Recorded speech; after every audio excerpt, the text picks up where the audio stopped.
असं गेलंय की अश्चतुर वदनो ब्रह्म हा श्लोक जरी व्यासांबद्दल असेल तरी या श्लोकामध्ये गुरुची महिमा वर्णन केलेली आहे की आपल्याला आजच्या दिवसाला नाही तर आपल्या जीवनामध्ये सद्गुरूला जे बघायचं ते कशा पद्धतीने बघायचं तर अश्चतुर वदनो ब्रह्म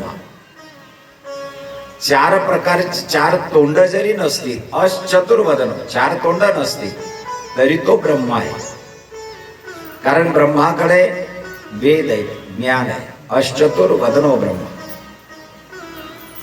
आपल्या भारतीय संस्कृतीमध्ये दिव्याला ज्ञानाचं प्रतीक मानलंय सूर्याला ज्ञानाचं प्रतीक मानलंय आणि गुरुला ज्ञानाचं प्रतीक मानलंय।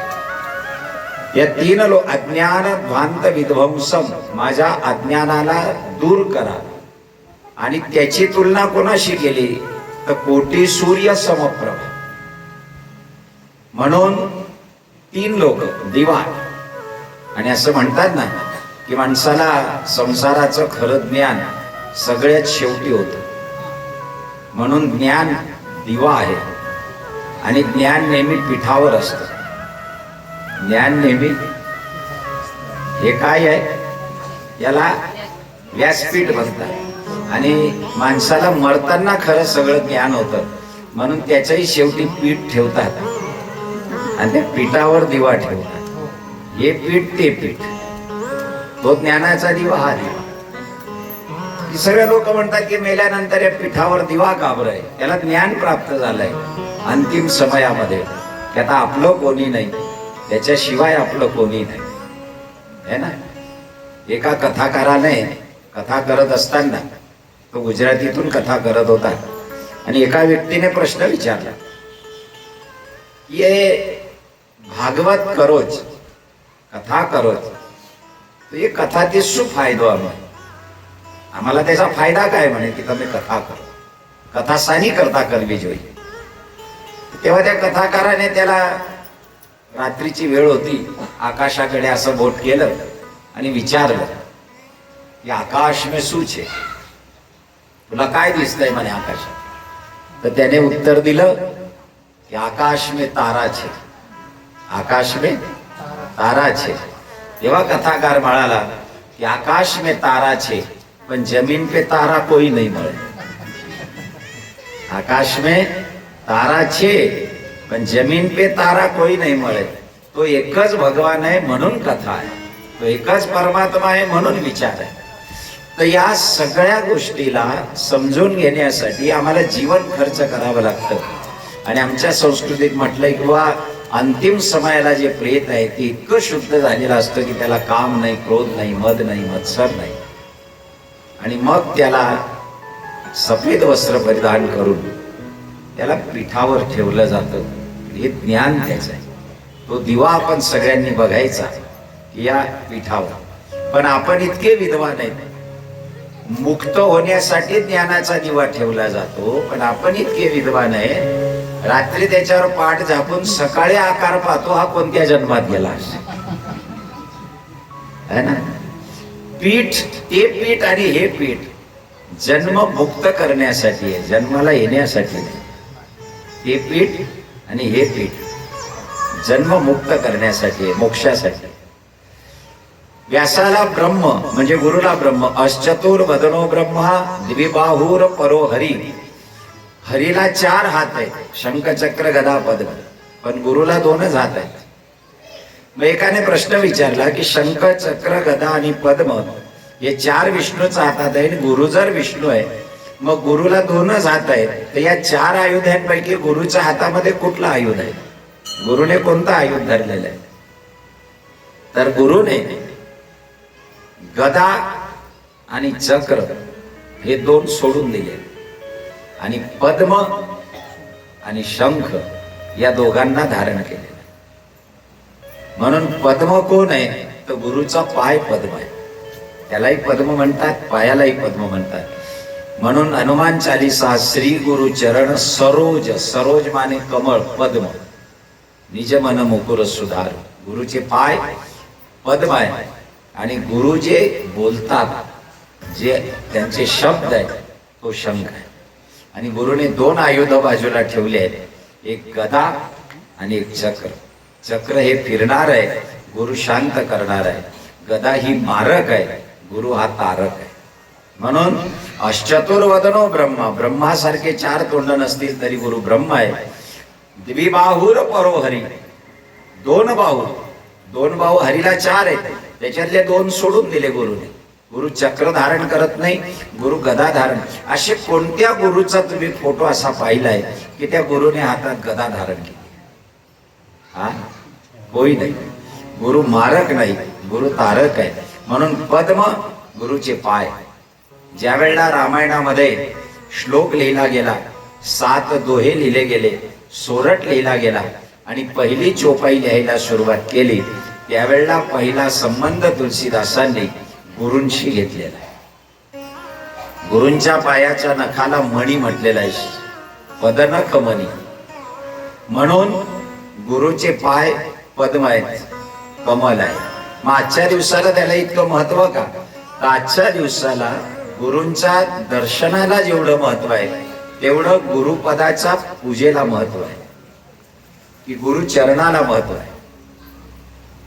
ज्या वेळेला संपूर्ण गीत लिहिलं जातं, त्यावेळेला त्या संपूर्ण गाण्याला पद म्हटलं जातं.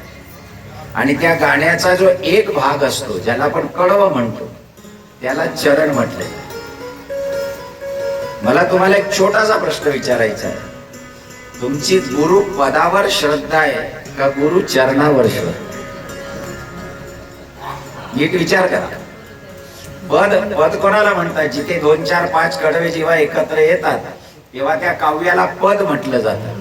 त्याच्यातलं एक कडवं जेव्हा उचललं जातं तेव्हा त्याला चरण म्हटलं जातं. आता तुम्ही पटकन सांगून मोकळे झालात की आमची चरणावर श्रद्धा आहे. अजून आपल्याकडे 2 तास आहे.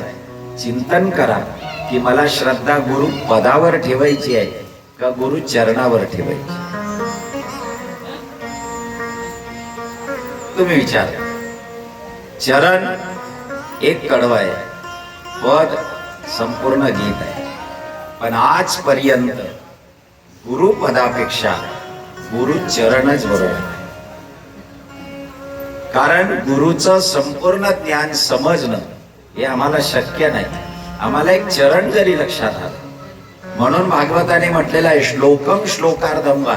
आम्हाला पूर्ण श्लोकाची गरज नाही. अर्ध्या श्लोकाचा अर्थ कळून जरी आमचं जीवन सुधारलं तरी सद्गुरु आमच्यावर कृपा करतील. म्हणून पदापेक्षा श्री गुरु चरण शब्द आलेला आहे. किंवा कुठेही बघा तुम्ही गुरुचरणाचा महिमा असा शब्द दत्तपदामध्ये वापरण्यात गेलेला आहे, किंवा चरणपूजा असे शब्द त्या ठिकाणी आलेले आहेत. म्हणून अश्चतुर्वदनो ब्रह्मा द्विबाहुर परो हरी आभाल लोचनम शंभो. गुरुला शंकर, गुरु ब्रह्मा, गुरु विष्णू, गुरुदेव महेश्वर आपल्याला माहिती आहे. पण मी महाभारताचा श्लोक घेतलाय की गुरु कोण आहे? आभाल लोचनम शंभो. ज्यांच्या कपाळामध्ये 3रा डोळा नाही तरी ते शंकर आहेत. शंकराचा 3रा डोळा अग्नी देणार आहे आणि गुरूंचा 3रा डोळा हा ज्ञान देणार आहे. ज्या वेळेला ही अवस्था प्राप्त होते, गुरुला बघायचं ते कसं बघायचं? गुरुबद्दल आमची दृष्टी पाहिजे आणि या दृष्टीसाठी आम्हाला अंजन पाहिजे. चोपाई काय ती? श्री गुरु पद नख मणिगण ज्योती सुमिरत दिव्य दृष्टी. त्याला अंजन आहे, विमल अंजन म्हटले. मग हा जो डोळा आहे हा ज्ञानाचा डोळा आणि हा आमचे डोळे उघडतो है ना. काही वेळा अज्ञानाने माणूस त्याला असं वाटतं की मी हे सगळं बरोबर करतोय, त्याला वाटतं मी पूजा बरोबर करतोय, त्याला वाटतं मी माझी साधना बरोबर करतोय, मग गुरुची काय आवश्यकता आहे? तर त्याला कारण आहे. बरोबर सगळं परफेक्ट आहे. एका बाईला पिठलं करायचं होतं, मग तिने पुस्तक काढलं आणि त्या पुस्तकामध्ये वाचून वाचून तिला पिठलं करायचं होतं. आता त्या पुस्तक वाल्याची मिस्टेक म्हणा, काहीच समजायची मिस्टेक म्हणा, की हिला ज्ञान थोडस, पण तिने केलं सगळं बरोबर. त्याने सांगितलं ते पीठ घ्या, तिने पीठ घेतलं, मग त्याचा तो घोळ तयार करा. आता पिठल्याची जी पद्धत असेल ती त्याच्यात दिलेली. मग असे कांदे कापा, ते केलं. सगळं सगळं सगळं तिचं काही चुकलं नाही त्या बाईचं. ज्या ज्या पद्धतीने जितकं प्रमाण तितकं तेल, गॅस केव्हा कमी केव्हा जास्त, ते सगळं परफेक्ट केलं, तरी तिचं पिठलं तयार झालं. त्या बाईने फोनवाल्याला, तिथे नंबर होता त्या पुस्तकाच्या, त्याला फोन लावला की तुमचं पुस्तक चुकीचं. म्हणे काय झालं? म्हणे तुम्ही पिठल्याची रेसिपी बरोबर नाही दिलेली. म्हणे ताई सगळ्यात भारी रेसिपी तर तीच दिली आहे आणि तुम्ही म्हणता चुकलंय. काय झालं काय? म्हणे नीट बघा तुम्ही, माझी रेसिपी बरोबर आहे. मग तिने काढलं पुस्तक. म्हणे तुम्ही पीठ घ्यायला लावलं, पीठ घेतलं. मग त्याने प्रश्न विचारला, तुम्ही पीठ कसलं घेतलं? म्हणजे गव्हाचं. पीठ कसलं घेतलं? इथे पीठ दिलंय, मी पीठ घेतलं. म्हणून ग्रंथामध्ये तुम्ही जे वाचाल ते पीठ वाचाल आणि तुम्ही जे समजाल ते पीठ समजाल. पीठ चण्याचं असतं हे सांगण्यासाठी ज्या मुखाची गरज असते त्याला गुरु. पुस्तकात आपणही वाचू, पुस्तकांमध्ये आपण सगळं बरोबर करू, साधना आपण सगळी बरोबर करू, पण गुरुची बघण्याची जी दृष्टी असते, गुरुची सांगण्याची जी दृष्टी असते, ती आपल्या समजपेक्षा वेगळी असते. त्याची दृष्टी, म्हणून तिथे दृष्टी म्हटलेली आहे की याला विमल अंजन, विवेक अंजन करणारे कोणी असतील, मंजुल अंजन नयन अगद्रुग, तिथे जो शब्द आलाय तिथे द्रुग. म्हणून सद्गुरूची जी महिमा आहे ती एवढ्यासाठी आहे. शुद्धजनक आपल्या भारतीय संस्कृतीमध्ये गुरु आम्हाला कशासाठी पाहिजे, सद्गुरू आम्हाला कशासाठी पाहिजे? कारण आता काय झालेलं आहे की प्रवृत्ती जी आहे ती प्रवृत्ती बदलायला, नाही तर प्रवृत्ती राक्षसी आहे. आता 4 युग आहेत, त्रेता, त्रेता, द्वापार आणि कली.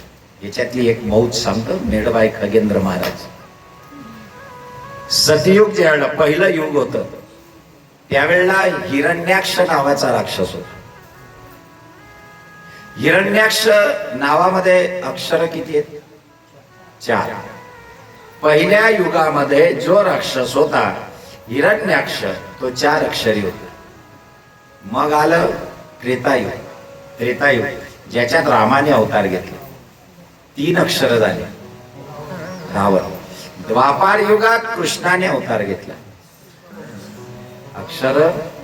एक युग पुढे गेलं की राक्षसाचा 1 अक्षर कट होतो.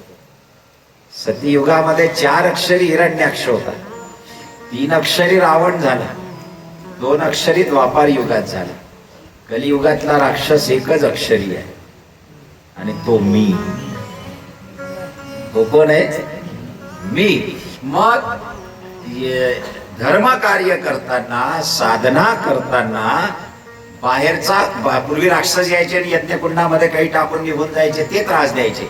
पण आताच्या अंतःकरणाच्या यज्ञकुंडामध्ये साधनेची ज्वाळा प्रज्वलित करताना सगळ्यात मोठा राक्षस कोणी त्रास देत असेल तर तो हा कलियुगाचा एकाक्षरी राक्षस आहे. युग आणि राक्षसांची नावं बरोबर 1-1 अक्षर कमी होता होता इथे मैवर येऊन गेला. काही कौशल्याच्या पुढे भगवान रामचंद्र उभे राहिले. 14 वर्षाचा वनवास करून गेल्यानंतर उभे राहिले आणि कौशल्याने डोक्यावर हात फिरवला रामाचा. बेटा, ज्याला दशानन म्हणतात, ज्याला लंकापती म्हणतात, ज्याला इतका मोठा राक्षस म्हणतात, या रावणाला तू मारून आला. तेव्हा भगवान रामचंद्र आईला सांगतात की आई, मैंने नहीं मारा, मैंने मारा. मैंने नहीं मारा, रावण को मैंने मारा. की त्याच्यातला जो अहंकार होता. म्हणून सद्गुरु साधनेमध्ये पहिली गोष्ट आम्हाला सांगतात की अहंकाराचा वारा न लागो राजसा, माझ्या विष्णुदासा भाविकाशी. बऱ्याच वेळा भक्ती मार्गातली साधना करताना, उपासना करताना अपरिपक्व अवस्था का राहून जाते आमची? आम्हाला दिसतं सगळं आम्ही करतोय, पण याला एकच कारण आहे की तिथे मय येऊन जाते. तो मय केव्हा येतो माहिती आहे? आम्ही आमचं थोडंफार केलं की ते कोणाला तरी सांगताना आम्ही दुसऱ्याला कम्पेअर करतो आमच्याशी, आणि आमच्या तोंडात एक शब्द काय नाही, लोक काही करत नाही. आपलं कसं सकाळी उठून संपला विषय, इथे विषय संपून जातो. लोक काय करतात, लोकांना सोडण्यासाठीच परमार्थ आहे, लोकांना धरून ठेवण्यासाठी परमार्थ नाही. परमार्थाचं मूळ गणित आहे की तुला जे दिसतंय ते सोडायचंय आणि जे दिसत नाही ती बघायची तळमळ निर्माण करायची आहे. याचं नाव परमार्थ. परमार्थाची अशी वेदात मी खूप मोठी व्याख्या नाही करत. परमार्थ एवढाच आहे, दिसत आहे त्याला सोडायचं आहे आणि जे दिसत नाही ते मिळेलच गॅरंटी नाही, मिळवायची फक्त तळमळ उभी करायची. बघा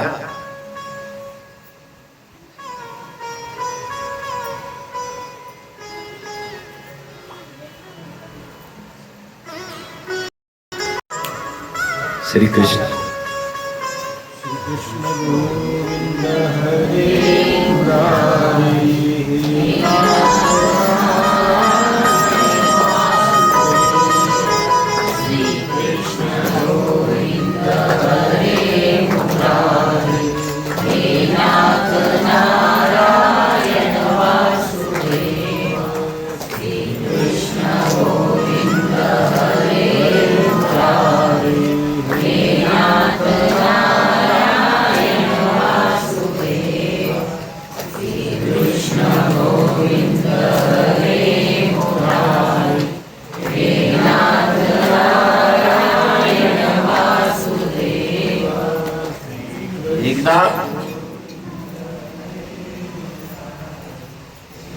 रुक्मिणी आणि राधा हे दोघं बसले होते आणि रुक्मिणीने राधेला एक प्रश्न विचारला की राधा, तुझं काय असं भाग्य असेल तुझ्या सोबत कन्हैया. राधेने रुक्मिणीकडे पाहिलं आणि एक गोष्ट सांगितली. म्हणे ताई तुमची इच्छा काय? म्हणे इच्छा एक सांगू, मला बासुरी ऐकायची आहे. पण ज्या वेळेला कन्हैया आले त्यावेळेला ते बासुरी घेऊन आले नाही. म्हणे बासुरी तुला ते टाकून आले, मला बासुरी ऐकायची इच्छा. मला फार वाटतं की असं काय असेल त्या बासुरीमध्ये. तेव्हा राधेने रुक्मिणीला उत्तर दिलं, रुक्मिणीताई तुम्ही मला भाग्यवान बोललात, पण माफ करा, माझ्या इतकी कम नशिबी कोणीच नाही, तुम्ही भाग्यवान. रुक्मिणी म्हणे ते कसं ग, देवाचं तर तुझ्यावर प्रेम. म्हणे नाही, एक सांगू तुम्हाला, काय भाग्यवान आहे म्हणे मी बासुरी मिळवून कृष्ण गमवला, तुम्ही बासुरी गमवून कृष्ण मिळवला. काय भेद सांगितला रुक्मिणीने, मी बासुरी मिळवून कृष्ण गमवला. कुठे आता माझ्याकडे कृष्ण, तुमच्याकडे गेला. तुम्ही भाग्यवान आहात की तुम्ही कृष्ण मिळवून बासुरी गमवून कृष्ण मिळवला. तेव्हा रुक्मिणी राधेच्या कानात बोलते, बासुरी गेले त्या दिवसापासून कृष्ण कृष्ण राहिला नाही. बासुरी गेली त्या दिवसापासून कृष्ण म्हणे काय फरक पडला त्याच्यात. तो पूर्वी रास करणारा श्याम होता, आता युद्ध करणारा कृष्ण आहे. भगवद्गीतेमध्ये नीट बघा तुम्ही, गीता कोणी सांगितली? कोणी सांगितली गीता? कृष्णाने. कोणाला सांगितले? अर्जुनाला. सांगणाऱ्याचं एकदा तर नाव घेतलं असतं, भगवान वाच, भगवान वाच. एक अध्याय तरी बोलायला पाहिजे, कृष्णानुवाच, कृष्ण वाच. तो योद्धा झाला, तो भगवान झाला, तो द्वारकाधीश झाला, पण जेव्हा बासुरी वाजवणारा होता तो तुमच्याकडे खरा होता. म्हणून भागवत ऐकताना, सद्गुरूला ऐकत असताना देवाला भगवान या शब्दामध्ये बांधून घेतल्यापेक्षा श्याम या शब्दामध्ये बांधून बासुरी घेऊन तू माझ्याकडे ये, मला गीता घेऊन ये. आणि राधा म्हणून तू भाग्यवान आहे. राधा कोण आहे श्रोते? राधा भक्ती आहे. आणि भक्ती म्हणते की तो कृष्ण मी कमवला की जिथे माझ्या उपासनेची, पूजेची, साधनेची बासुरी माझ्याकडे. मग सद्गुरु देतात काय? तर सद्गुरु हेच देतात आपल्याला की बाबा रे, तुला ज्ञान सांगणारा भगवान, भगवान वाचपेक्षा जर तुला श्याम मिळत असेल कोमल हृदयाने, तर त्या श्यामला उचल. ती भक्ती देणार शास्त्र म्हणजे सद्गुरु. ज्ञान देतात ते शास्त्रीय आहे आणि शास्त्रातलं सोपं करून सांगतात ते सद्गुरु आहे. म्हणून महाभारतात व्यासांना घेऊन गुरुची महिमा सांगतोय की अश्चतुर्वदनो ब्रह्मा द्विबाहुर परोहरी आभाल लोचनम शंभोर भगवान बादरायणाः. आणि त्या व्यासांना नमस्कार करताना व्यासाय विष्णु रूपाय व्यास रूपाय विष्णवे नमो वै ब्रह्म विधये वासिष्ठाय नमो नमः. सद्गुरूंना नमस्कार करताना ज्यावेळेला गुरूंशी तुलना करायची वेळ आली त्यावेळेला विश्वामित्राशी तुलना नाही केली, नारदाशी तुलना नाही केली, तुलना वशिष्ठांशी केली. वशिष्ठ कोणाला म्हणायचं? सोपी व्याख्या सांगतो, जो सगळ्यांमध्ये विशिष्ट आहे तो वशिष्ठ. विश्वामित्राने कितीतरी वेळा राग करून नवीन सृष्टी निर्माण करून ब्रह्म्याशी जोर भरला होता आणि आग्रह धरला होता की मला राजर्षी म्हणण्याच्या ऐवजी मला देवर्षी म्हण. नवीन सृष्टी ब्रह्मांड निर्माण करायची ताकद विश्वामित्रामध्ये होती. एवढं तप विश्वामित्राने केलं म्हणून मेनका पाठवावी लागली आणि विश्वामित्र मेनके पुढे आले. नारदांची उपमा का दिली नाही? नारदांना मुनी का म्हटलंय? तर नारदांनी फक्त संसार सोडून भजन केलं. ते म्हणले नाही, गुरु या पद्धतीने पण जर समाजाला पुढे गेला तर समाज त्याचा असा आदर्श घेईल, तो पण नको. म्हणून सगळ्यात विशिष्ट जो होता तो वशिष्ठ. वशिष्ठाने आपला प्रपंच सांभाळून आणि एवढं पद प्राप्त केलं की जे रामाचे सद्गुरु झाले आणि रामाला ज्यांनी ज्ञान दिलं. म्हणून जे विशिष्ट आहे ते सद्गुरु, जे व्यास आहे ते सद्गुरु, ज्यांना चार हात नाही पण विष्णू आहे ते सद्गुरु, ज्यांना चार डोके नाही पण ब्रह्म आहेत ते सद्गुरु, ज्यांना तीन डोळे नाही पण ते महेश आहे ते सद्गुरु. या सगळ्या गोष्टींचा गोषवारा एकत्र म्हणजे सद्गुरु. आता प्रश्न असा उभा राहतो की आपण आपल्या सद्गुरूकडे कशा पद्धतीने पाहतोय? समोरची वस्तू दिसण्यासाठी, नीट लक्ष द्या, समोरची वस्तू नीट दिसण्यासाठी वस्तू मोठी असायला पाहिजे का लाईट मोठा असायला पाहिजे, बॅटरी मोठी असायला पाहिजे?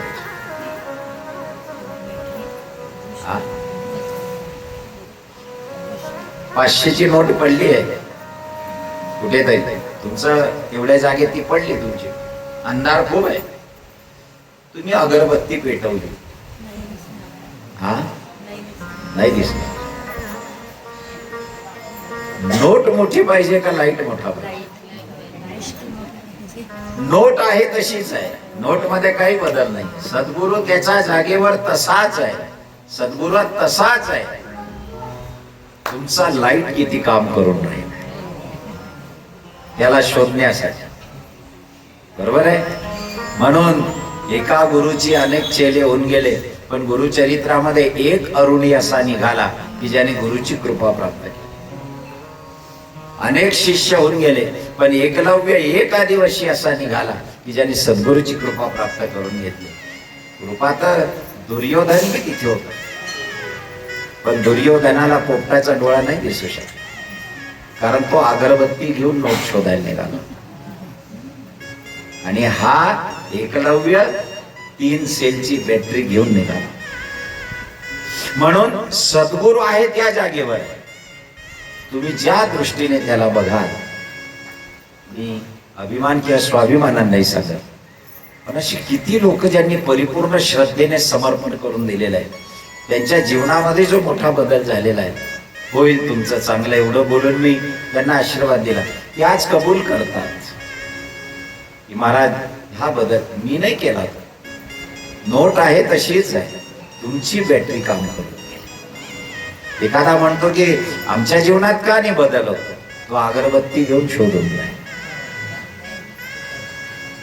म्हणून सद्गुरू आहे त्याच पद्धतीने आहे, तुम्ही किती प्रकाशित होत आहे. मग प्रकाश होण्यासाठी आपले सेल चार्जिंग करावं लागतं, आणि सेल चार्जिंग करण्याचं सॉकेट म्हणजे गुरुपौर्णिमा. गुरुपौर्णिमा काय आहे? की गुरुपौर्णिमेला यायचं कारण काय? गुरुची भेट काही काही लोक मला वर्षभर भेटत नाही, वर्षभर नाही भेटत, मी राग नाही करत त्यांच्यावर, पण योग्य वेळेला याच्या दिवशी 2 शब्द सद्गुरूंच्या तोंडून ऐकून गुरूंचं दर्शन. बघा, बुद्ध एकदा बसले होते आणि सगळे शिष्य या पद्धतीने बसायचे, तुम्ही बसलेत तसे, आणि बुद्ध प्रवचन करायचे. त्यांचा एक शिष्य होता, तो सगळ्यात शेवट बसायचा, काहीच बोलत नव्हता.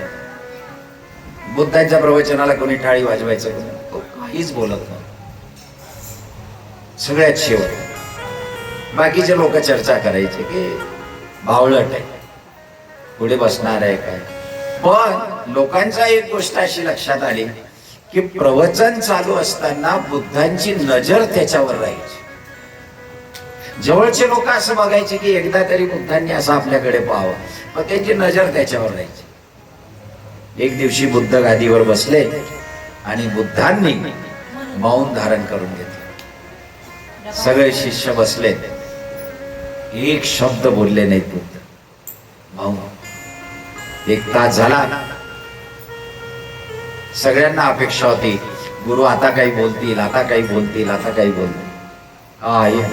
मौन बैठे राहिले. सगळ्या शिष्यांमधून कोणीतरी एकाने हिंमत केली, आणि गुरुजी 1 तास झाला, आता करा सुरुवात बोलायला. बुद्धांनी ते शेवट बसणाऱ्याकडे पाहिलं, म्हणे तू ऐकला का रे? तो म्हणे मी 1 तासापासून ऐकून राहिलो, मैं 1 तास से सुन रहा हूं. गुरुजी, तेव्हा बाकीच्यांच्या लक्षात आलं की तो शेवट बसणारा किती महत्वाचा होता. या हृदयचे त्या हृदयी झाले.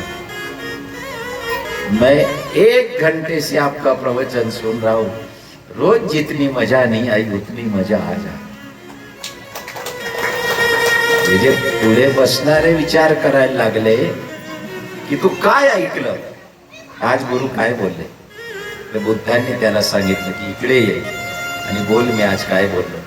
आणि ज्याला लोकांनी मूर्ख ठरवलं होतं त्याने 1.5 तास प्रवचन केलं की आज गुरु ये. ही घटना आहे श्रोतेजा. काही वेळा शब्दही काम करून जात नाही, काही वेळा नजर काम करून जाते.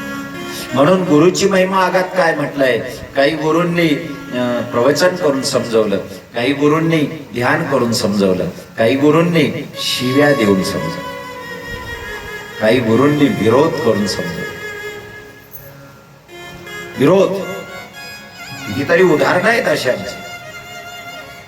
शिष्याने भिक्षा मागून आणावी, त्याने अर्धी ठेवावी, गुरूंनी अर्धी. गुरूंनी म्हणावं ती मला देऊन टाक. दुसऱ्या दिवशी त्याने डबल मागावी, तेवढी गुरुला द्यावी, ती ठेवावी. गुरु म्हणे ती पण मला देऊन टाक. वाचा ना गुरुचरित्र. असा गुरु जर आपल्याला भेटला ना, आपण माळा परत करून निघू. काय लोभी आहे, मी आणतो तो घेतो, मी आणतो तो द्यायला लागला, तो उपवाशी राहायला लागला. पण सद्गुरूंनी, म्हणून गुरुची जी परीक्षा असते, गुरुचे जे शब्द असतात ते फार वेगळे असतात. कोणी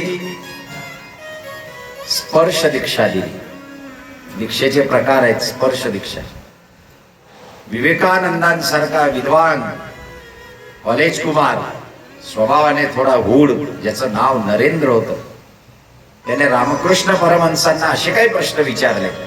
बुद्धिमान होता पण श्रद्धा नाही भगवंता, असे प्रश्न विचारले. रामकृष्ण परमहंसांनी फक्त डोक्यावर हात ठेवून दिला नरेंद्राचा आणि नरेंद्राला समाधी लागून गेली. दीक्षा मंत्राने दिली नाही, दीक्षा विधीने दिली नाही, दीक्षा स्पर्शाने दिली. स्पर्श दीक्षा. खाली हात लग गया काम हो गया. स्पर्श दीक्षा. दुसरी दीक्षा आहे शब्द दीक्षा. काहींनी नुसता शब्द दिला. स्पर्श दीक्षेचं एक उदाहरण आहे कबीर महाराज.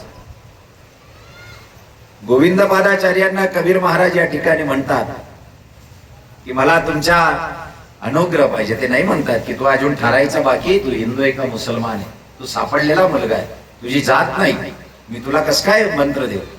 कबीर म्हणे मला तुमच्याकडनं मंत्र पाहिजे. बऱ्याच दिवस फिरले, नाही म्हटलं मी नाही देणार तुला मंत्र.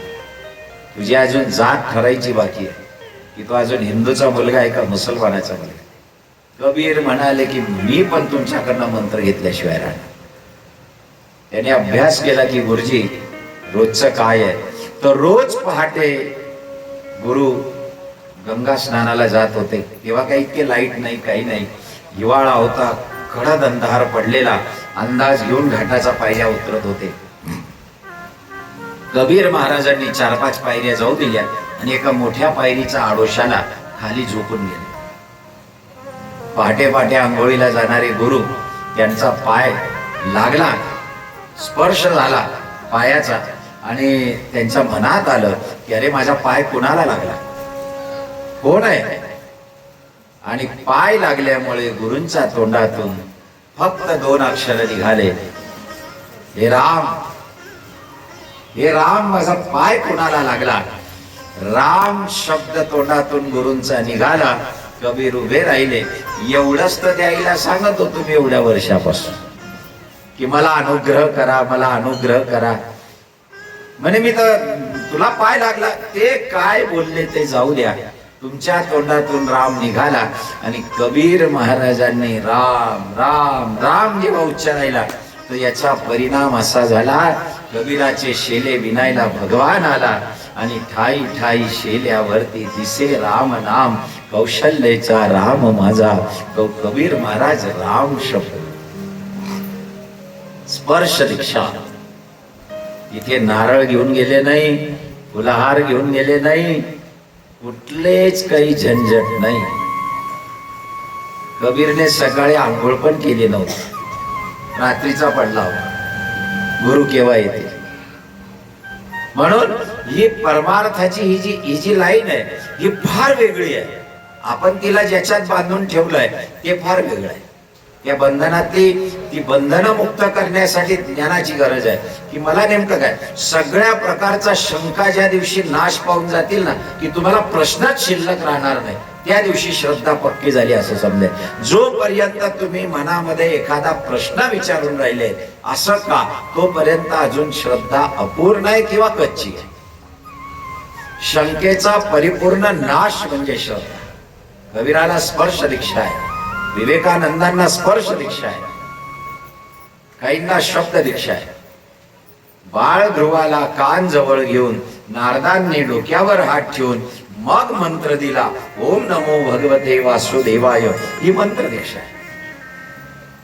नारदाला नाही देता आली स्पर्श दीक्षा, शब्द दीक्षा दिलेली आहे. आणि एक दीक्षा आहे दृष्टी दीक्षा. जवळ आलेच नाहीत गुरु. मी तुम्हाला आता एक छोटासा प्रश्न विचारतो. तुमच्या मोबाईल मध्ये तुम्ही फोटो काढता, काही चांगलं सीन दिसलं की लगेच फोटो काढता. स्वतः मेकअप केलं की लगेच वाकडं तिकडं तोंड नाक वर करून सेल्फी काढता. 2-4 मैत्रिणी जवळ बसल्या की सेल्फी. अशी एक वस्तू आहे जी तुम्ही डोळ्याने पाहता, तुम्हाला दिसते स्पष्ट, तिचे नाव तुम्हाला सांगता येते, पण तुम्ही मोबाईल मध्ये तिचा फोटो काढू शकत नाही. ती वस्तू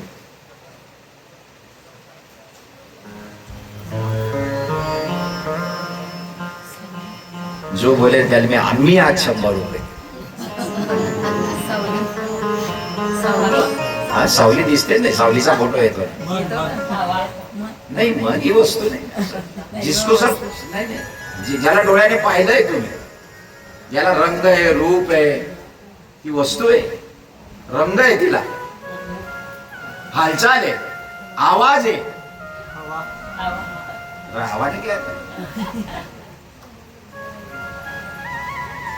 तुम्ही फोटो नाही काढू शकत. आणि ती वस्तू आहे, स्वप्नात सगळं पाहतो पण आपण स्वप्नाचा फोटो नाही. सांगा मला, मोबाईल मध्ये तुम्ही तुमच्या स्वप्नाचा फोटो काढता, याला अंतर्मन म्हणतात. कारण तुम्ही त्यावेळेला त्याचा फोटो का नाही घेऊ शकत, तुम्ही त्याला चित्ररूपाने का नाही साठवू शकत, कारण ते तुमचं बाह्य मन नाहीये, ते तुमचं अंतर्मन. आणि अंतर्मन तुम्हाला आतापर्यंत विश्व दाखवून राहिलंय. ज्या दिवशी अंतर्मन विश्वभर दाखवायला लागून जाईल, त्या दिवशी आपण परिपूर्ण झालो असं. पण गडबड अशी आहे की त्याचा फोटो कुणी काढू शकत नाही. सगळं पाहतो आपण स्वप्नात, झाड काय, नामो काय, बस मध्ये वहिनी वहिनी बसतात काय, हा, त्यांच्या साड्या काय, सगळं पाहतो स्वप्नात, काहीच कमी नाही. रंग, रूप, आवाज सगळं आहे. पण तुम्ही तुमच्या मोबाईल मध्ये, कॅमेऱ्यामध्ये त्याचा फोटो नाही काढू शकत, ज्याला अंतर्मन कळतं. पण नंतरी शहाणा बाहेर पिशाच, बाहेर पिशाच्या सारखं राहावं, सर्वसामान्यासारखं राहावं. पण ज्या वेळेला अंतर्मन काम करून जात ना, ते अंतर्मनाचा फोटो कुणाला काढून दाखवता येत, फक्त त्याचं वर्णन करू शकतात. म्हणून आतापर्यंत सद्गुरूंनी त्यांच्या अनुभवाचं शब्द रूपाने वर्णन केलेलं आहे, पण कोणत्याही शिष्याला त्याचा फोटो नाही दाखवला नाही. इसका अनुभव ले लिया. आली त्या अनुभवापर्यंत शब्दाद्वारा पोचवणारी सगळ्यात मोठी शक्ती कोणी असेल तर ती सद्गुरू आहे. मला आज फक्त व्याख्या करायची आहे की कोण सद्गुरू, काय करतात सद्गुरू. त्यांचं नाव सद्गुरू आहे. कोणी स्पर्श दीक्षा केली, कोणी शब्द दीक्षा केली, कोणी फक्त दृष्टी दीक्षा केली. लांबून, ज्याचा फोटो नाही, तुकोबांवर तो अनुग्रह झाला होता. कुठे झाला अनुग्रह तुकोबांवर? म्हणून सद्गुरु तुकोबांच्या गुरूंचा, ज्ञानोबांचे गुरु निवृत्तीनाथ, निवृत्तीनाथाचा फोटो आहे. हा, कारण ती शब्द दीक्षा आहे. निवृत्तीनाथाने आदिनाथ गुरु सकळ सिद्धांच्या मच्छिंद्रत्रयाचा मुख्य शिष्य मच्छिंद्राने बोध गोरक्षासी केला, आणि गोरक्ष ओळला गहिनी प्रती, गहिनी प्रसादे निवृत्ती दातार, आणि ज्ञानदेवा सार छोजविले. आता ही लाईन कशी आहे? आदी, आदी म्हणजे कोण? ब्रह्मा. आदी दुसरा कोण आहे? आदिनाथ गुरु सकळ सिद्धांत. आदी मग आला मच्छिंद्रनाथ.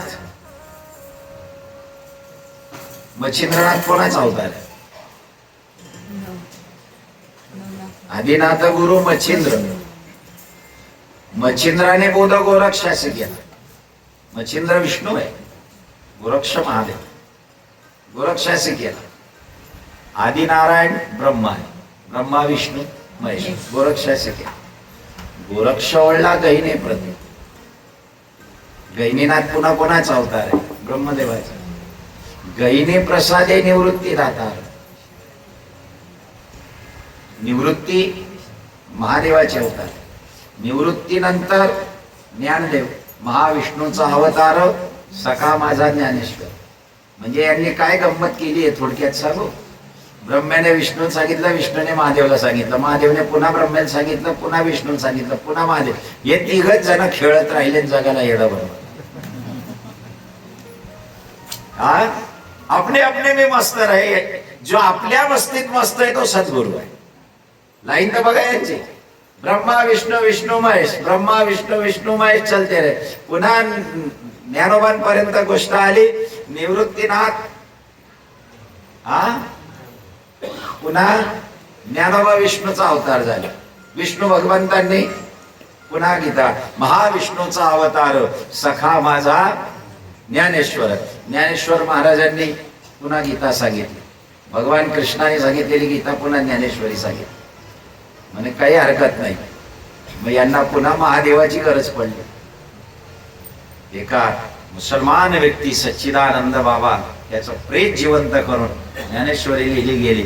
पुन्हा तो शिवापर्यंत आला.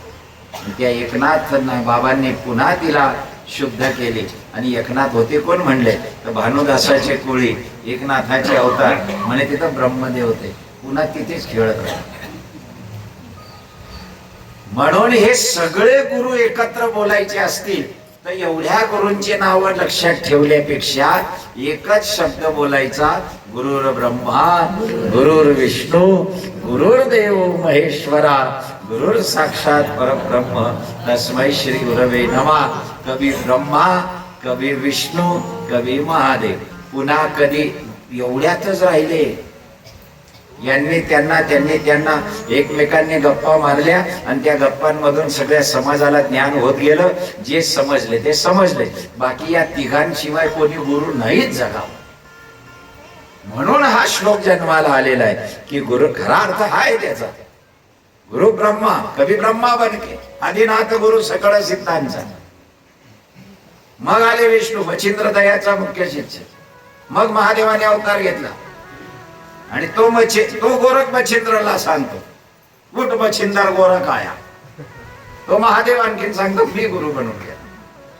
गोरक्षाने बोध आले.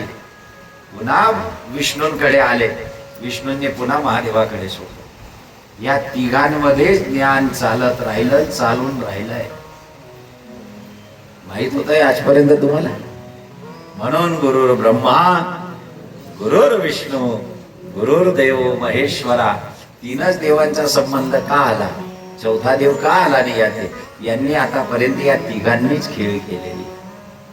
कधी त्यांनी त्याला सांगितलं कधी त्यांनी. आणि हे सांगत गेले गुरु शिष्य. म्हणून कबीर महाराजांना जेव्हा विचारलं तर गुरु शिष्य कोणतं. कबीर म्हणे बावळट होऊ नका. एक डाल दो पंचीर बैठे कोण गुरु कोण चेला. कधी महादेव गुरु झाले तर विष्णू चेला झाला. कधी विष्णू गुरु झाले तर कधी महादेव चेला झाला. म्हणून कबीर महाराज म्हणाले एक डाल जो पंचीर बैठे कोण गुरु कोण चेला. तर सद्गुरूची महिमा अत्यंत प्रखर आहे. सद्गुरु ब्रह्मा सद्गुरु विष्णू सद्गुरु महेश सद्गुरु निवृत्ती सद्गुरु सोपान सद्गुरु सगळं सद्गुरूंमध्ये. फक्त मी तुम्हाला सांगितलं नोट आहे तशीच आहे. शोधणाऱ्याची बॅटरी किती काम करते आहे. बरेच लोक अगरबत्ती घेऊन शोधतात. गुरु गुरु आहे ना. काही शिष्य तर गुरुवर गुरु करतात है ना. त्याच्यावर गुरगुरतात. गुरु आहे. अंधकारातून प्रकाशाकडे नेणारी बॅटरी सद्गुरु आहे. काही वेळेला तुमच्या मनात एखादा प्रश्न उभा राहिला विचारायची गरज नाही.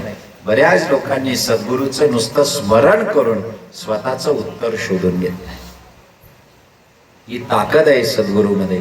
म्हणून गुरुची महिमा अगाध अशी म्हटली आहे. एक युगामध्ये एक अक्षर कमी होत होत राक्षस. याच्यातला शेवटचा राक्षस आहे मय. सत्ययुगामध्ये 4 अक्षरी हिरण्याक्ष. एक अक्षर कमी झालं. पुढच्या युगामध्ये राम जन्माला आले 3 अक्षरी रावण. मग कृष्ण जन्माला आला 2 अक्षरी कंस. एक अक्षर कमी होत गेलं राक्षसाचं. आणि शेवट कलियुगात 1 अक्षरी राक्षस राहिला मय. हिरण्याक्ष 4 अक्षर रावण 3 अक्षर कंस 2 अक्षर आणि मय. या 1 अक्षरी राक्षसाचा वध करून साधनेला परिपक्व करण्याची जी दृष्टी प्राप्त करतात त्यांचं नाव सद्गुरू. म्हणून सद्गुरू आहे. सद्गुरूची महिमा गुरुपौर्णिमेला सांगायची. मी व्यासांना घेऊन सांगितली, श्लोकाला घेऊन सांगितली, कथेला घेऊन सांगितली, काही दृष्टांताने सांगितली. आणि म्हणून गुरुपद पंकज, गुरुच्या पायाला पंकज म्हटलेलं आहे. किंवा श्री गुरु चरण सरोज रज पंकज. तर दोनच आपले बाहू धारण केले गुरूंनी. पाय त्याचं पद्म आहे, पाय कमळ आहे. आणि सद्गुरु जे बोलतात तो शंख आहे. शंख सगळ्यांना नाही वाजवता येत, शंख सगळ्यांना करता येतो, है ना. शंख करता येतो, शंख वाजवता येतो. शंख करणं हा प्रपंच आहे आणि शंख वाजवणं हा परमार्थ आहे. प्रपंचामध्ये अनेक एकमेकाच्या नावाने शंख करतात, पण शंख म्हणून सद्गुरु जे बोलतात, सद्गुरु जो आवाज करतात, सद्गुरु काही वेळा बऱ्याच वेळा वाक्य सिंपल असतं, पण कहीं पे तीर कहीं पे निशाणा सांगायचं फार वेगळं असतं, खूप वेगळं असतं. एक बाई अशी होती की ती रवींद्रनाथ टागोरांची शिष्य होती. ती बाई ती ना व्रतवैकल्य फार करायची. सोमवार उपवास, मंगळवार उपवास, आणि इतके नियम असं सगळं तिचं. ते पूजेचं त्याचं, याला पाणी, नदीवर जायची, असं सगळं तिने खूपच डोक्यात घालून तो परमार्थ केला. आणि रवींद्रनाथ टागोरांची शिष्य होती. आता टागोरांनी पाहिलं ही बाई करते बरोबर आहे सगळं, पण ही भरकटून चालली, जे करायला पाहिजे ते करत नाही. आणि अनेक अशा सगळ्या नियमांमध्ये रवींद्रनाथ टागोरांनी काय केलं, एक कागद होता, त्या कागदावर काहीतरी श्लोक लिहिलेला होता. त्या कागदाचा असा बोळा केला आणि अंगणात टाकून दिला. त्या बाईचं काम होतं ती झाडायची अंगण, पण झाडताना ती इतकी हुशार होती का तिला माहित होतं की टागोर नेहमी लिखाण करतात. तर ती कागद, कोणताही कागद असला तर ती विचारायची की हा कामाचा आहे का, टाकू का, हा कचरा आहे का, असं ती विचारायची. तिने तो कागद पाहिला, तिला तो श्लोक, सुंदर श्लोक आहे, स्वामींच्या हातून फेकला तरी गेला. तिने उचललं आणि स्वामींच्या हातात दिला. म्हणे स्वामी किती महत्वाचं आहे आणि तुम्ही कचऱ्यात टाकून दिलं. स्वामी म्हणे मला तुला हेच सांगायचं की रामनाम किती महत्वाचं आहे, सद्गुरु सेवा किती महत्वाची आहे, आपल्या ग्रंथ किती महत्वाचे आहे, कलियुगात कथा किती महत्वाची आहे. आणि तू त्या कचऱ्यामध्ये स्वतःला बांधून घेतलाय की मी ती 15 बुधवार, अमुक सोमवार, ते इतके सगळे उपवास, मग ते नियम, ते तू जे करायचं ते राहिलं, तुझं जे करायचं ते राहिलं.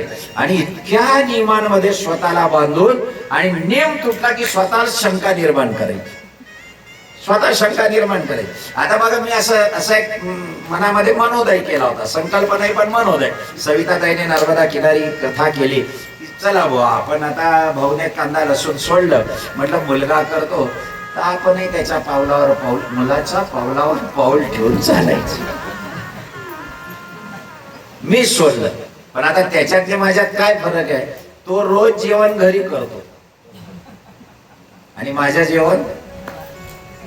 बऱ्याच वेळा असं व्हायचं, एखादी बाई खमन करून आणायची, लांबून यायची आणि भागवताच्या ठिकाणी, दादा तुमच्यासाठी खमन आणलं, त्याच्यावर ते लाल लसणाचं सगळं. मग आता त्या बाईला जर आपण सांगितलं, ताई मी लसण खात नाही, मला सांगा नियम महत्वाचा का तिचं प्रेम महत्वाचं? हा, काय करतो तुझ्या लसणला? मला खावं लागतं. काही बाया स्वयंपाक करून ठेवतात, मला सांगायची आठवण राहत नाही कांदा लसण टाकू नका, ते चांगलं बनवून ठेवतात. गेल्यावर ते पात्याला उघडावं तर सुगंध येतो. बरं, असा सुगंध घरी कधी स्वयंपाकाला येत नाही म्हणून मन भरतं त्याच्यात. आणि मग एक गोष्ट, फरीद नावाचा एक मुसलमान सद्गुरू होता, त्याने रोजा ठेवला होता. फरीदने त्याचा रोजा होता. आणि एका बाईला माहित नाही की महाराजांचा उपवास रोजाचा चालू आहे. ती आली 9-10 वाजेला आणि तिने सुंदर जिलेबी आणली गरम गरम आणि बोले महाराज आज मेरे बच्चे का बर्थडे है, जन्मदिन है, तो आप मीठा मुंह कर लो और तुम्हारे हाथ से मेरे बच्चे का मोठा मुंह मीठा कर दो. 2 मिनिटं थांबला फरीद. हे अल्लाह, रोजा चालू आहे. पहाटे मी रोजा सोडतो, दिवसभर मी थुंकी पण गिळत नाही. ही बाई जिलेबी आणि मुलगा दोघं घेऊन आली आहे. तिचा वाढदिवस आहे मुलाचा. तिला बऱ्याच दिवसानंतर संतती झाली आहे. मुलगा सुद्धा हात जोडतोय, बाबाजी तुम्हारे हाथ से ही मैं आज मीठा मुंह कर दूं. फरीदने डोळे बंद केले. अल्लाह मिठाई लेकर आया है और एक अल्लाह मुंह खुला करके मेरे हाथ से खाने को तरस रहा है. त्याने तिसऱ्या अल्लाहला सांगितलं, तेरा रोजा आज के दिन तू रख ले. हा, आणि उचलली जिलेबी आणि फरीदने तोंडामध्ये टाकली. त्यावेळेला तो मुलगा नव्हता श्रोतेजन, अल्लाने दर्शन दे दिली. म्हणून परमार्थात काही गोष्टी ज्या घडून गेल्या आहेत त्या फार वेगळ्या आहेत. परमार्थ बहुत अलग आहे. हे सगळं मनापासून समजायचं असेल तर आपल्याला सद्गुरूची गरज असते. ही सद्गुरूची महिमा अगाधची. या गुरुपौर्णिमेच्या पुष्कळ आहे. गुरुवर नुसतं बोलायला मला 7 दिवस कमी पडले की गुरु कोण आहे, सद्गुरु कोण आहे. अखंड मंडलाकारं व्याप्तम येन चराचर. जर आपण गुरुचं दर्शन करायचं म्हटलं तर गुरु सगळ्या. आज आमचे मुकुंद डॉक्टर इथे येऊ शकले नाही, पण त्यांनी आज भजन म्हटलं आणि मला विचारलं काल त्यांनी, दादा मी उद्या काय करू. म्हटलं हनुमान चालिसाचे 5 आवर्तन तुम्ही इथे करायचे, तिथे करा. लगेच त्यांनी सुरुवात केली. योग असा आला आज सकाळी की तो मोबाईल त्यांनी रिंग केली असेल, त्याला ती रिंगटोन माझी वाजली नाही आणि तो चालू राहून गेला. माझं लक्ष नाही. तर मी जे जे सूचना देत होतो सगळं करत होतो, बोलत होतो, कोणी पूजा करत होतं.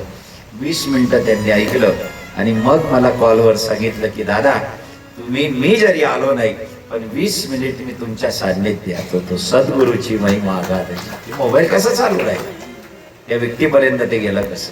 म्हणून गुरुसेवा, गुरुपूजा आणि गुरुदर्शन या तिघांचा समन्वय जिथे होतो ती आजची गुरुपौर्णिमा. आजच्या गुरुपौर्णिमेच्या निमित्ताने सर्वांना लाख लाख आशीर्वाद. सगळ्यांनी खूप सुखी राहावं, आनंदित राहावं. आणि माझी सगळ्यांना आशीर्वादात्मक एक विनंती, तुम्ही येता दरवर्षी इथे काही ना काहीतरी डेव्हलपमेंट चालू असते. सगळ्यांना या वेळेला मी कंपल्शन केलंय. मी कधी कोणाला आज्ञा नाही देत, गुरु आज्ञा नाही देत, पण या वेळेला मी आज्ञा देणार आहे. काय, आजच्या गुरुपौर्णिमेला आपल्या ज्या गायी आहेत खाली खुरा त्यांच्या खराब होतात, चिखल, इथे कॉन्क्रिटीकरण करायचं.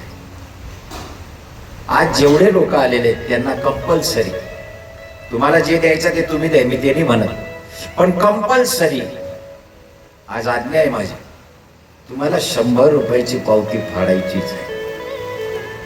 जास्त झाले का, कमी करू, 200. पती आणि पत्नी जरी आले असते, पती आणि पत्नी, तरी पत्नीने, कारण अनुग्रह वेगवेगळा घेतलाय दोघांनी, पत्नीने वेगळी पावती फाडायची आणि पतीने वेगळी. मी तुमच्याकडे जास्त मागणी करत. कारण का सांगतो मी, समजा तुम्ही आता 200 लोक जर इथे आले असतील आणि फक्त 100 रुपये दिले तर निदान 2 महिन्याचा पगाराची व्यवस्था. कारण 1.5 महिन्यापासून मी घरी आहे, कथा नाही आहे. आपल्याला गोशाळा चालवायची आहे, गोमातेसाठी सेवा करायची आहे. जास्त द्याल तर तुमची इच्छा, मी ते म्हणत नाही, पण मी गुरु आज्ञा देतोय आजच्या गुरुपौर्णिमेला. नसतील तर उसने घ्या, पण कंपल्सरी दिवाना म्हणजे 100 रुपयाची पावती माझ्या मिसेसला सुद्धा फाडायची, तिला सुद्धा फाडायची, माझ्या सुनबाईला सुद्धा फाडायची, माझ्या मुलाला सुद्धा फाडायची. प्रत्येकाचं नाव आज पावती पुस्तकामध्ये गेलंच पाहिजे. मग त्याच्यावर तुम्ही द्या, तुमची जी देवाने दिला असेल. पुष्कळ देतो परमात्मा, नाही देत असं नाही. आज सुरत मध्ये इतका पाऊस पडला, करोडोचं नुकसान होऊन गेलं लोकांचं. साड्या वाहून गेल्या. बाया मोबाईल मध्ये बघायच्या आणि इतक्या खुश व्हायच्या की 1 राऊंड सुरतला मारून येऊ, 1000ची साडी 200ला मिळून. हा, म्हणजे माणसाचा स्वभाव असा आहे की त्याची दाढी जळून राहिला आणि हा बिडी शिलगवून राहिला. पण आता लोकांचे करोडोचे नुकसान झाले, लोकांना त्रास झाला. देवाने आपल्याला सगळ्या बाजूने आज वरुण राजाची आपल्यावर ही अवकृपा आहे. थोडं सेवा करा, दान. कलियुगामध्ये 4 पायांपैकी एकच पाय शिल्लक राहिला, तो म्हणजे दान. म्हणून आज मी आज्ञा देतोय, विनंतीने करणार आज मी आज्ञा देतोय की कंपल्सरी आज गोमातेच्या सेवेला प्रत्येकाला वैयक्तिक काही संबंध नाही कोणाचा. जे दान मला द्यायचं ते मला वैयक्तिक द्यायचं. मी सगळं माझ्या घरातून सुद्धा दान दिलं जाईल. आणि म्हणून आज ते तेवढं करा.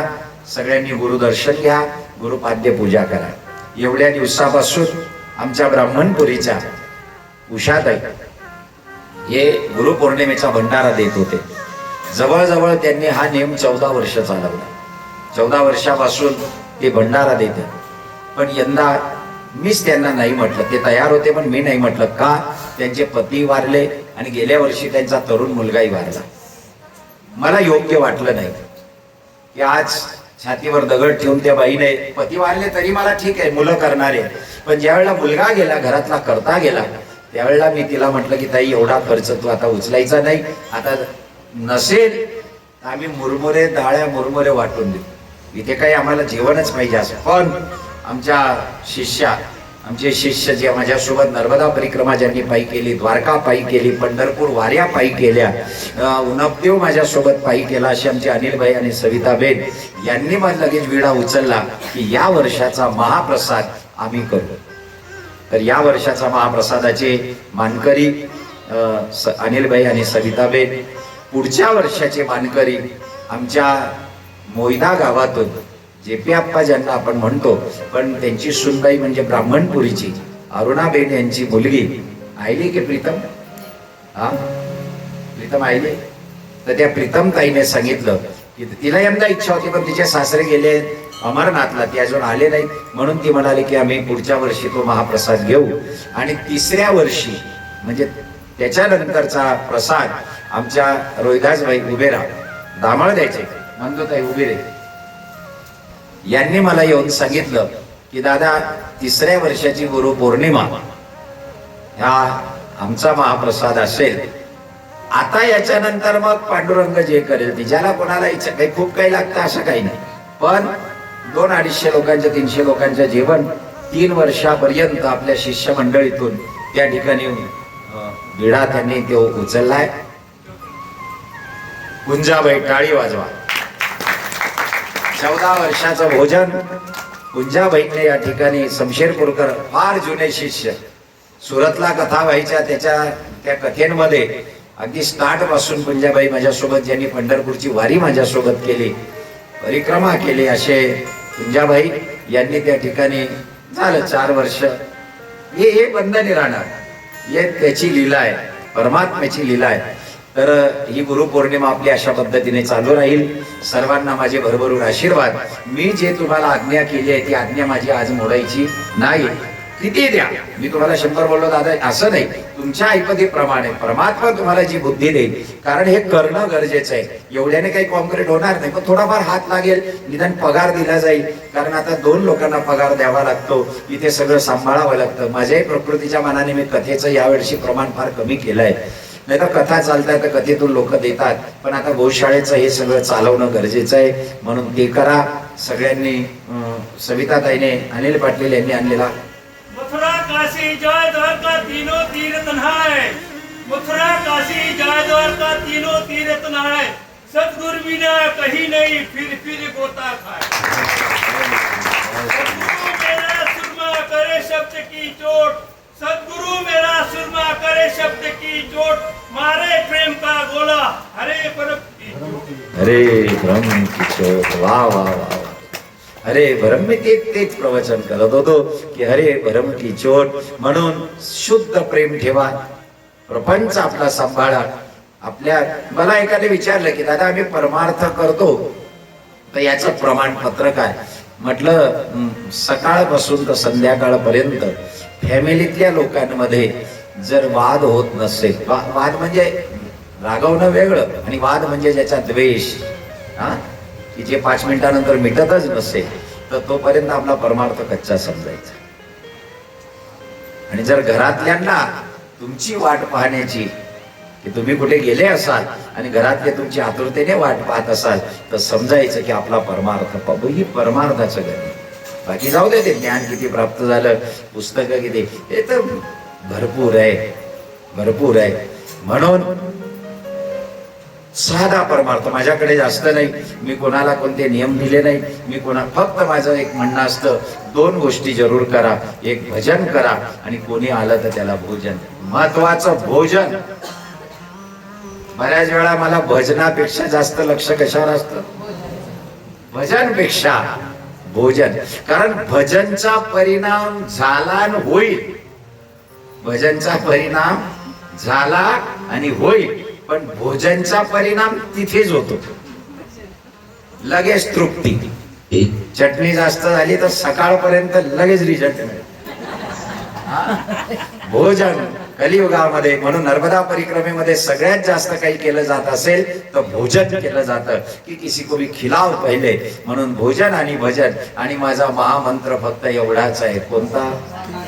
हसते रहो नाचते रहो, मन करारे प्रसन्न सर्व सिद्धीचे कारण. शेवटी आपल्याला जायचं आहे. आणि मी कालच्या परवाच्या कीर्तनात बी बोललो, आषाढी एकादशीच्या कीर्तनात, 2038 ज्याने पार करून दिलं तोच जगणार आहे. किती? सगळ्यात डेंजर आहे 2038. 2035, 2036 आणि 2037 या 3 वर्षामध्ये एवढा मोठा रक्तपात होणार आहे की रक्ताचा सडा होईल आणि मांसाचा चिखल होईल. प्रेत कोणी कोणाचं काढणार नाही, अग्निसंस्कार केला जाणार नाही. ज्याने 2038 पार करून दिलं तोच जगेल. खूप मोठी कत्तल होणार आहे. याच्यातून बचायचं असेल तर माझी गुरुवाणी समजा किंवा संतांचा प्रसाद समजा. भजन करा, रोज माळा करा, श्रद्धा ठेवा. कोणत्या ग्रंथाची, संताची, पंथाची टीका करू नका. एकमेकांशी प्रेमाने राहा, आनंदाने राहा. देवाला प्रार्थना करा की म्हणजे 36 को पार करा. आमच्या ललितामध्ये 36 वर थांबून गेले. 1 के 2, 2 के 3, 3 के 4, 4 के 5, 5 के 25, 25 के 36 आणि थांबून गेले. तो 36 आता कळाला की 36 वर का थांबले, कि 36 बहुत डेंजर आने वाला है. 35 पासून कत्तलला सुरुवात होणार आहे.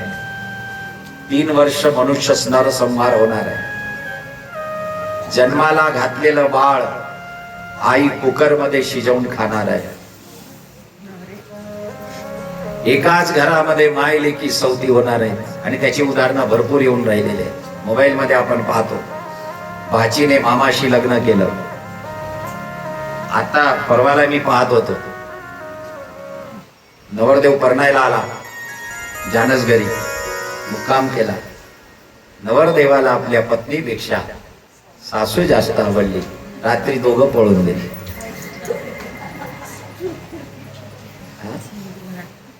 ये कलियुग.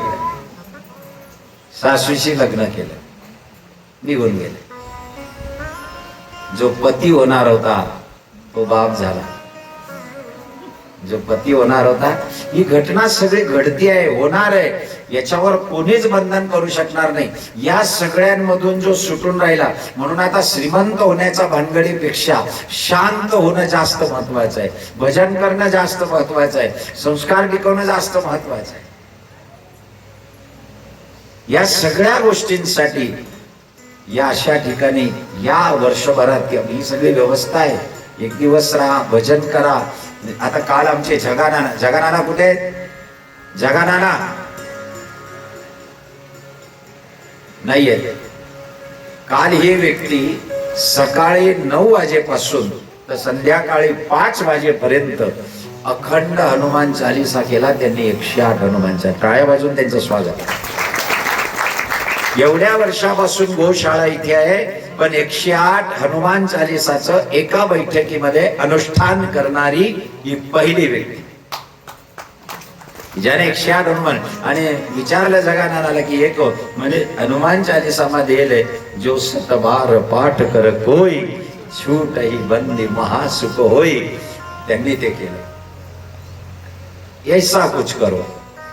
आता सगळ्यांना एक महत्वाचं, कोणाला माहित असेल नसेल, पण आता शेवटची एक सूचना. चैत्र महिन्यामध्ये पहिली कथा माझी कणकेश्वरला असते, तळोद्याला. नवमीला तिची पूर्णाहुती झाली की एकादशी पासून इथे भागवत कथा आहे, गोशाळेवर. आता ती भागवत कथा कशी आहे नीट आहे का? ती कथा 11 दिवसाची आहे. किती? 11 दिवस. इथे मंडप असेल, माझं व्यासपीठ इथे असेल या ओट्यावर समोर. त्याच्यात वाजंत्री नाही, पेटी नाही, तबला नाही, भजन नाही, दृष्टांत नाही. ती कथा कशी असेल? व्यासांनी जो भागवत दिलाय त्याचा मराठी अनुवाद पहिल्या शब्दापासून तर शेवटच्या शब्दापर्यंत मी माईक लावून वाचणार आहे, गाईंना ऐकवण्यासाठी. म्हणजे ज्याला ओरिजिनल भागवत म्हणतात. आता आम्ही करत नाही असं नाही, पण आम्ही दृष्टांत देतो, विनोद देतो. मग ती 3 तासाच्या प्रवचन मध्ये त्याच्यात काही कथा सुटून जातात, काही उपकथा तर अजून सांगितल्याच गेल्या नाही, फक्त आमच्या पारायणामध्ये आल्या आहेत. काही कथा, काही जन्म राहून जातात. उदाहरणार्थ आपण परशुराम जन्म कथेमध्ये ऐकत नाही, असं काही गोष्टी आहेत. मृगराजाची कथा ऐकत नाही. तर ओरिजिनल कथा पहिल्या शब्दापासून, जन्माध्यस्य यतोन्वयादि तरत, याच्या पहिल्या शब्दापासून तर शेवटचा मी ग्रंथ वाचणार आहे. रोज 5 तास वाचन करावं लागणार आहे. तेव्हा तो 11 दिवसात पूर्ण होईल. किती तास? इथे मंडप राहील, इथे सगळ्या ज्यांना यायचं त्यांनी मुक्कामाने या. इथे व्यवस्था राहील. येताना आपले जे कोणी पूर्वज असतील त्यांचे फोटो घेऊन बसा, कारण ही खरी कथा, मोक्षदायी कथा, मुक्ती देणारी कथा. हे जाऊ द्या, आम्ही हसवतो, गाणे म्हणतो, भजन म्हणतो, नाचतो, पेटी. याच्यापेक्षा वेगळं जी मी आता घरी केली कथा, 15 दिवसात मी ग्रंथ पूर्ण केला. रोज 5-5 तास बसायचे. तशी कथा मी आता इथे करणार आहे. ती ऐका, झोप येईल तुम्हाला. एकाने मला शंका पण विचारली, महाराज तुम्ही नुसतं वाचाल तर आम्हाला झोपून जा. कारण मी बोललो ना, मनी वसे ते स्वप्ने दिशे. भागवत ऐकता ऐकता झोप लागले, नजर चुकीने स्वप्न पडलं, जर कन्हैया दिसून गेला तरी कल्याण. आतापर्यंत तुम्ही भागवताला जाताना सांगायचे आम्ही सांभळान चाल्या, त्या भागवतात बिनधास्त सांगायचं आम्ही सुवान चाल्या. तरी ऐका, देहाने उपस्थित राहा. पण ओरिजिनल कथा की व्यासाने नेमका भागवत काय लिहिलाय, अशी 11 दिवसाची कथा चैत्र शुद्ध एकादशीला सुरू होईल. 11 दिवस पर्यंत इथे राहा. उन्हाळा राहील. बाहेर सगळे गाद्या, मंडप, कूलर, माझ्या परीने जेवढं देणारे दाते पण आहेत. काही दात्यांनी त्या भागवताला आतापासून देणग्या जाहीर केलेल्या आहेत. तर त्याच्या पद्धतीने आपण व्यवस्था करू. 11 दिवस इथे सगळेजण राहू. त्या 11 दिवसामध्ये महायज्ञ पण आहे. कोणता यज्ञ आहे तर दशमस्कंदाचं हवन करायचंय. अजूनपर्यंत नंदुरबार जिल्ह्यामध्ये श्रीमद भागवताच्या दशमस्कंदाचं हवन झालेलं नाहीये, अजूनपर्यंत झालेलं नाही. तो पहिला उपक्रम आपल्या गोशाळेवर होणार आहे. 90 अध्यायांचे श्लोक त्या ठिकाणी हवन होणार आहे. सकाळी कथा आणि दुपारी हवन. हवनाचे आचार्य वेदशास्त्र संपन्न द्वारकेश दादा आणि त्यांचे सहकारी असते. 7 ब्राह्मण असते. इथे हवन चालेल. कानावर दशमस्कंदाचे श्लोक, म्हणजे पूर्ण दशमस्कंद कानावर पडेल. तुम्हाला बोललो ना, ये करेंगे तो बचेंगे, 38-37 बहुत खतरनाक आहे. सगळ्यांनी या, इथे समर्पित याच्याने या, सेवा करा. इथे झाडझूड बसायचंय, फक्त ऐकायचंय, यज्ञ बघायचंय. यज्ञामध्ये आहुती टाका. दशमस्कंदाचे श्लोक ऐका. काम कंटाळवाण आहे, मी आधीच सांगतो, पण समर्पित भावनेने बसा. कानावर घ्या. तुम्हाला तर फक्त ऐकायचंय. माझी प्रकृती बरी नसताना मला 5 तास कंटिन्युअस वाचायचंय. माझी काय अवस्था होईल. पण सगळ्यांनी बसा. या आपल्या गोशाळेवर आपल्या सद्गुरूंची या पद्धतीने खरी भागवत कथा आहे. जमलं तर थोडासा त्याच्यातला मुद्दा जो तुम्हाला अजिबातच न कळण्यासारखा असेल, मी माझ्या बुद्धीने त्याला विशद करण्याचा प्रयत्न, थोडा अर्धा तास वेळ लागेल, पण खरा भागवत आपल्याला करायचा आहे. त्याही भागवतासाठी सगळ्यांनी या. आता गुरुपूजा करा. त्याच्यापूर्वी आपल्या नियमाप्रमाणे एक हनुमान चालीसा आणि श्रीराम जय राम जय जय राम याची एक माळा ती झाल्यानंतर मग 11 वाजेपर्यंत सगळ्यांचे पाद्यपूजा गुरुपूजा होईल. नवीन अनुग्रह घेणारे कोणी असतील त्यांना अनुग्रह दिला जाईल आणि 11 वाजेला बरोबर महाप्रसादाला सुरुवात. आता पाऊस वगैरे नसल्यामुळे महाप्रसाद आपण बाहेरच बसू. पाऊस राहिला असता तर ही व्यवस्था आपण केलेली होती, पण आता पाऊस नाही. पण कंपल्सरी गोशाळेला प्रत्येकाचं नाव पावतीमध्ये आलं पाहिजे. मी हा आग्रह आजपर्यंत केला नाही, पण आज का करतोय? कारण मला थोडंसं काम करायचंय, शेड तयार करायचंय. भगवान आपल्याला खूप देतो, मी जास्त मागत नाही, पण वर्षातून थोडंफार गुरुसेवेमध्ये द्या. मला तर माझी दक्षिणा तर हक्काची आहे, ती तर मी घेणारच आहे. पण गोशाळेसाठी तुम्हाला कंपल्सरी तिथे महाले नाना बसलेले आहेत, तिथे तुम्ही पावती करा. सगळ्यांना माझे भरभरून आशीर्वाद. दरवर्षी आपण असत या ठिकाणी सगळे भेटतो. वर्षभरात सगळ्यांचा कोणाचा काही प्रकृत्या बिघडतात, पण तरी गोशाळेमध्ये आपण दर पौर्णिमेला इथे बरोबर एकत्र येतो.